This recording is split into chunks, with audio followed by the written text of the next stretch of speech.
All right, welcome everyone. Welcome to the Q&A part. I hope you enjoyed that. First, I just want to say very briefly a thank you to Ted Barron for doing all the yeoman's work and bringing these films this semester. Please give him a round of applause for this.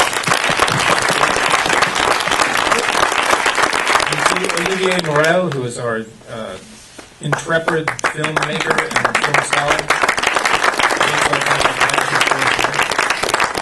Of course, at Neighbour Institute's Film Brain Trust, some of whom I see here, who help us choose these films. So we have some time for questions. So I'll be up with a microphone and will you do that? Yeah. Fire away. Fire away.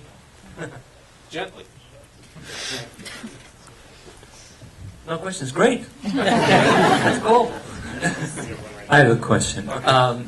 From the opening of the film, it's very clear that you have an eye for public transportation. Trains, planes, and automobiles are what I saw in the opening shot, and it continued throughout the film. Could you say anything about that, please? These were the scenes that my lead actor Tom hated, because he thought I'm a weird kind of train spotter. I live by the subway. The shots on the subway are out of my window, my living room window. And when I was on location scout for that film, I had the idea that the train should constantly rush through the city. There's a German saying: if somebody's late for something, he missed the train. Der letzte Zug ist abgefahren is what we say, and I thought it fits to the character that he's sometimes missing the train, sometimes he escaped with that train. Yeah, and it makes Berlin look bigger than it is. Like, I like the train, and I thought it should be some kind of a character in the film. But it's just an idea that I had when I was on location scouting, and when I did the location scouting. Yeah, trains, planes, and automobiles. It's one of the favorite films of Tom. And I like it too. And actually, when I arrived last night, I thought about that film. When I drove through the streets and saw the houses, was it shot here? I don't think Is it like a very popular film from that area, maybe? No? Chicago area? Yeah. It's a great film. Which is very similar. Yeah. Thank you. You're welcome. Thank you. Mark? Could I ask a question, perhaps two questions? First, it was a beautiful film. Thanks so much for coming here and showing it. Could you tell us a little bit about your thinking as you chose black and white and as you chose the music? That's one question. The other is, do you see yourself in any way in conversation with Himmel über Berlin? The English title is Wings of Desire. I couldn't think of it. Yeah, Wings of Desire. Is it? Yes, Yeah. that's right. Wings of Desire. Okay, the black and white. It was in my mind. It was always in black and white. I had the idea of shooting a film about everyday life. I thought I have to find a way of showing it from a distance and not the other way around, making it super natural and naturalistic. And I thought that the black and white describes a little bit of the alienation and distance that the character feels to the world he's living in. At the same time, let situations and the city appear in a different light, especially for people from Berlin who might be used to these kind of conversations and everything. And besides that, it was important for me that the film is not just seen as a film about a generation of young people living in Berlin in the year 2012. It was important for me that it has a little bit more of a timeless character, and that's why I choose it. And of course, I love black and white films, and I'm always happy if I have the chance to see even new films that are shot in black and white, because I think it's a very legitimate. What? Legitimate? Sorry. Okay. You know what I mean. Style. And just because it's not very popular for distribution and producers, it's banned from the screens. And I was so happy. I saw Alexander Payne's new film last week. It's in black and white. It's called Nebraska. Have you heard about that? He's the director who did About Schmidt, and he said it was only possible to shoot a black and white film with a very small budget because otherwise nobody would ever do it. And I think it makes me... I'm glad every time I can see a black and white film, if it fits to the story. That's the only thing that's important, I guess. And I still think it was a good decision. You know, I was thinking about it a lot while I was editing the film, but I'm still convinced that it was a good decision to shoot in black and white.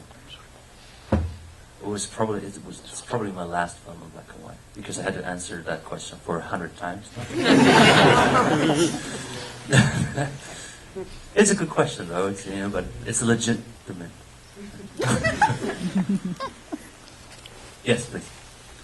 I was quite aware during the film that the young man seemed to form the closest and most empathetic relationships with older people. The grandmother, which was a very touching scene, I thought. And then at the end, the older man.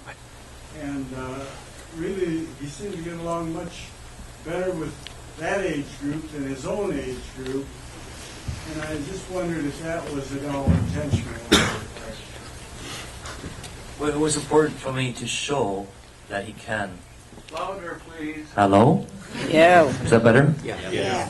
It was important for me to show that he's not just passive and tries to escape from situations. It was important to show that he can be open to people. There was actually one scene in the screenplay that I had to cut out because it was too obvious in a way. It was not a good scene. There was a scene with a young boy fishing after he left the golf course and walked through the forest. And I had to let the scene go because the metaphor was too obvious and it was not subtle at all. He's having this conversation. It's like traveling back in time, watching himself being an innocent kid. But this scene and the one with the old people in the film were always, very, very important and hard to shoot because the character is responding to something and not just trying to escape all the time. I don't know why they turn out to be children or old people. I never really thought about that, but maybe it's because these are the ages where people are closer to themselves, and this is something he sees and is responding to than people in a certain age that are just circling around themselves and living a life that he can hardly understand. Maybe that was the intention I had, so I decided to let him have a connection to the old people. It was way longer. The one with the old grandma, it was like a 10-minute scene, and it was hard to edit, and it turned out to be the most interesting version of it when they only talk a little bit and then just go have a little nap. Yes. There was a comedic reference to Nazis, and so I wonder, is that just coincidental, or is that something that you feel that German cinema still feels obliged to address? And then I have a second question as well. Do you have a particular German filmmaker that you would regard as influential? That reminds me, you had a second question as well, right? Yeah, that's right. Oh, sorry, I forgot. I'll be back answering that. Why?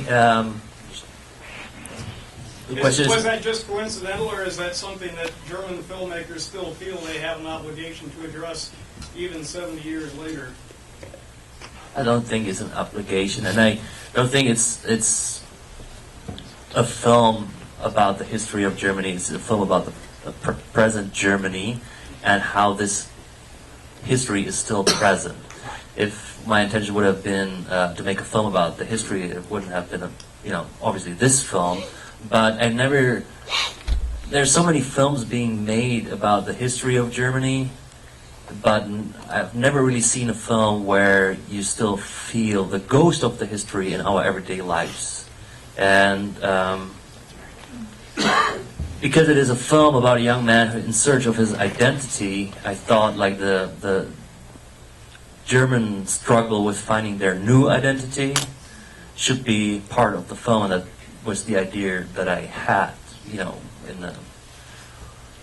this one scene, obviously in a humorous way, because I think humor is a good way of describing something serious, and the other way around. Sometimes it's like a serious thing that is the best way to describe something humorous. You know what I mean? Sorry. So yeah. And the other question was filmmakers. Do you have any German filmmakers, directors, Herzog, for example, or something? I love Herzog.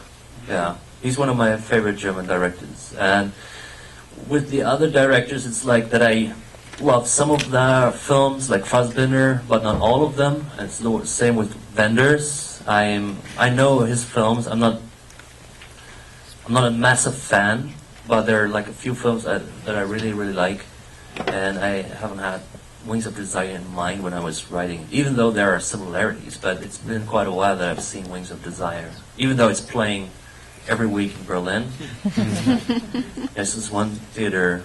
It's like here watching the Rocky Horror Picture Show every week. We show Wings of Desire. Maybe I should see it again. Sorry, but do you have a favorite German filmmaker? Is there anyone? You're talking to me? Yeah. Werner Herzog. Werner Herzog. What's your favorite film? I just saw Fitzcarraldo again recently. It's Probably great. that. Yes. Everybody likes Segura. I actually like Fitzcarraldo better. It's my favorite too. Fitzcarraldo. Question. I was wondering if you could maybe reflect a little bit on the location of Berlin, just how big of a question was it for you whether it should be in Berlin? Could you have told this story in Hagen, for example? Or Are you German? Yeah. Are you from Hagen? From the Sauerland. From the Sauerland? Yeah. Go. No, I couldn't tell this story. Hagen is... I've only been there once when I was born. And then my parents moved away, so I haven't been there for a while. But I was passing by, I was driving through it on a train. I was like, oh my God, is this the city I was born in? It's terrible. Maybe I should keep telling people that I was born in New York. Sounds better. But I was a little bit of an in-between thing. Of course I wanted to shoot the film only in Berlin, but I didn't want it to be just a film about Berlin. The same with, of course it's a film about young people today, but I didn't want it to be only seen as a generation portrait. So it was always a balance of, the film is set in Berlin, but I'd love to give the impression that it is a film about a young guy who's lost in a big city, so it's not just, a film about Berlin. But it's the city I live in, it's the city I love, and we try to capture it in a certain way, because I moved to Berlin 13 years ago, so did my cinematographer, and we both loved that city when we moved there. We were about 20 years old, and it's changing constantly in a very fast way, in a wrong direction. The funny thing is the people who are originally from Berlin, they don't criticize that development, and people in Berlin say the worst Berliners are the ones that moved to Berlin and now want this city to stay the way they experienced it when they moved there. And there's something true about it. Tom, for example, he's one of my few friends who was actually born in Berlin, and he doesn't care. He's used to the fact that the city is changing constantly. But I'm very concerned about the direction it is all going. So we try to capture the places that we think describe Berlin the best before they disappear. And a lot of these places already disappeared. For Yes. example, the didn't like Off Yeah. Theater. It was like a place that was famous for subculture art. They did terrible stuff there, like really bad kind of art. But I liked it anyway because it has this old East Berlin charm, and now it was sold, I think, to a bank, and it's going to be a bank building in the future. You know what I mean? And this is just a good example for what is happening in Berlin and why I have to move back to Hagen at one point. Maybe it's the more interesting city in the future. Yeah, first I just wanted to compliment you on the humor that you brought out through the negative situations. I thought that was really well done. I wanted to ask if there were any scenes or situations through the movie that were more fun or maybe more challenging to get the humor out of the situation. Like if you had fun with any certain situations. In general, I have to say that I feel more comfortable with the humorous scenes, directing actors, because my feeling is that it becomes more of what I call a jam session. You just try things, give new ideas, impulses all the time, and it was really fun to shoot these scenes. And I noticed that I have a hard time every time it gets a little bit tragic to direct the scenes with actors. It's a whole different thing. It's fun as well, but it's not that you can, fool around all the time, because it's somehow, if you want a very emotional performance out of an actor, it somehow becomes a more personal thing for the actor than it is in a humorous scene. You know what I mean? Like if you're looking for a performance where somebody starts to cry, some actors are like they need the help of the directors. Others are like, don't talk to me, I know how to do it. I just have to think of my dog or something. So you never really know how to. You have to figure a way how to talk to them. And for me, it's way more easier when it is about something fun. It's more fun. Yeah. I also wanted to ask if you, the neighbor in the apartment, I noticed you chose not to involve him in the rest. After the one scene you showed, or after it looked in through the window, you chose not to have him reappear in the film. Was he a part of the screenplay originally, later in the film, or did you cut him out? How do you call this soccer? Fußball. It's just called Fußball, like the German word Fußball, right? Yeah. Just Fußball or table Fußball? Just Fußball. Fußball. Yeah, the Fußball shot was. It's been always in the script. Yeah, I know the actor very well, and I just wanted to see him play against himself. So I was insisting that we shoot this picture of him. I think it's a very tragic picture of a lonely man in his basement playing foosball against himself. But he has always in the script. He's a funny man. Even though I was scared of him when I met him first because he only played like very mean Nazis in movies. But he's really, really a very lovely and charming and funny man. Were you in any way suggesting were you in any way suggesting that the central character in this movie was a kind of metaphor for modern contemporary Germany? Did you have any... You think he's a metaphor for contemporary modern Germany? For Germany. Did you have any intention of suggesting that Germany itself is in search of an identity, or that modern Germany is lost in any sense? Was that... I have to say, that I think about it a lot, what made me... I wrote the script pretty much out of intuition. There were many screenplays I tried to write before, from a very analytical point of view, where I had thoughts like this. Could this character be a representative of this and that? And I tried to ignore that all with that script. And it turned out to be the film where people have the craziest, not yours, but craziest interpretations about what it could mean. But of course I had my thoughts about the things I was doing, but I think if you sit down with the mission to write a film that describes a whole generation and a character that describes modern, how you said, like modern Germany, it's the wrong intention for me to start work on a story. I start from a different point of view, and then I think I follow intuitions, and I don't know where they come from.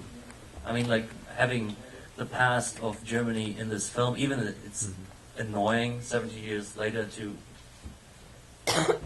have the feeling that it's not possible to see a film from Germany where this is not somehow a subject, but I don't know, it came all out, and I wasn't really too much thinking about it. I was just trusting in the instinct. But it's interesting, sorry, just let me add this one thing, to analyze it now. I do it sometimes. What was I thinking? When does it come from? Why was I feeling that way? Why do I want the character to be like this? And why did I wrote this scene? Sounds weird, right? It's like, but I try to keep this way of working. I try to I kind of like this way of working where you don't really know where ideas are coming from, where you just let it flow and see what it turns out to be. And instead of writing something where you're aware of everything, what is going on in the story, then I think it's almost boring to finish the film and go out and make a film out of it. Does that make sense? Sorry, excuse my English. Yes. I try to keep a secret to it, to the very end. Even in editing, I change things and try to figure out what I meant while I'm doing it. Instead of shooting something, okay, I should stop. Yes. Yeah, could you tell us something about the funding of the film? So many of the great new German films depended on state support, and so many European films to this day find a kind of niche for themselves, but only with that kind of state support, especially in opposition to kind of Hollywood, hegemony and throughout Europe and that kind of domination. How do you still find the money to get this kind of film made? It's not. Of course, it was not easy to get that money, but that has not to do with the subject of the film, because the cultural fund is more about films that have a cultural value than going out shooting a mainstream comedy. This is probably the biggest difference between Hollywood and the German cultural funding system. So the cultural funding system is pretty open to art house films, but still, for someone who went to film school, it's not that easy to find people who are very interested in reading a screenplay after you told them on the phone that it is a film about a young man who does nothing, just wants to drink a cup of coffee. I figured that it's good if they don't hang up the phone right after I told them what it is about. So it was for me, the hardest thing was to make them read the script and meet them and talk to them about what I want to do, what this film is going to be like. But it always took a while, because we have this funding systems, but it's limited, and many young filmmakers apply to get this kind of money. So it took almost 2 years to have this budget together. It's film funding and public TV station budget. And they don't love black and white films at the TV station. I have a comment. The scenes with the father seem to be very revealing about how this young man was drifting through life. Seem to give a good reason for it. So you think the reason for all his problems is the father? Well, it was a good, strong start for me. Okay, it's interesting. How did you develop the character of Roly Poly Julie? Roly Poly Julie? that was easy. That was not easy to find in the subtitles to translate. Especially the guys who wrote it for me. But my friend Wyndham Wallace from Scotland managed to find a way to translate it. I was looking for something that describes a character when he was young and how he is today. And I tried to describe it through another character that was bullied by him and that tells him that back in the days he wasn't that, I don't know what it says in the subtitle, back in the days he wasn't that shy. You remember that scene when they're in front of that theater? You seem to know what you want to do. Because that's how I felt when I wrote the script, and I thought it might be an interesting aspect, that he wasn't always like this, that something happened that made him have second thoughts about life, that he changed. It happened to me, and I think it happened to a lot of people, that when you're 20 and you invent yourself and you go out to the world, you know what life is about, and 10 years later you're not so sure anymore and start having doubts. And I thought Julika was a good way to describe that. Yeah, it was fun to write her. We have time for one more question. Did the inspiration for Nico come from any personal experience of yours? No, I had to spend 5 years in cafes and bars in order to research how it feels to be like him. Tough time. No, I'm not like him at all. Well, maybe a little bit. So, yes, it is a little bit autobiographical. In film school, we had this teacher who told us that film should be personal but not private. And I always liked that sentence, even though I didn't really know where to make that difference. You know, and because I agree that especially first films should be something where you know what you're talking about, you know, that you share an experience, but not being. I think you have this expression here, a slice of life story. Is that, like this weird story where you tell something very private about your lives, but make it instead accessible to an audience or shareable. Yeah, and it's not, I had so many expectations to my first film. I had the reputation of being Berlin's most famous director without a film, because I was constantly talking about my first film, but I never really did it. And in film school, where they teach you stuff like this, and they say, yeah, your first film should be personal and have a handwriting and be unique, and you're like, oh God, how am I supposed to do that? I thought about it a lot, and when you talk about the other students and you figure, oh, he has had a really bad childhood, I envy him. I wish I had a bad childhood, so at least I had something to make a film about. You know what I mean? It's easy to say be personal, but it's hard really to do. And it took a while for me to realize that this would be my first film about a guy that doesn't know where to go, who's very passive, and it's just being portrayed by the encounters with other people. And when I made that decision, it felt really, really good and true and honest. And it was the complete opposite of everything I ever expected my first film to be like. But it felt good. Yeah. It felt right. We're out of time, Jan, but thank you so much for... Thank you for coming.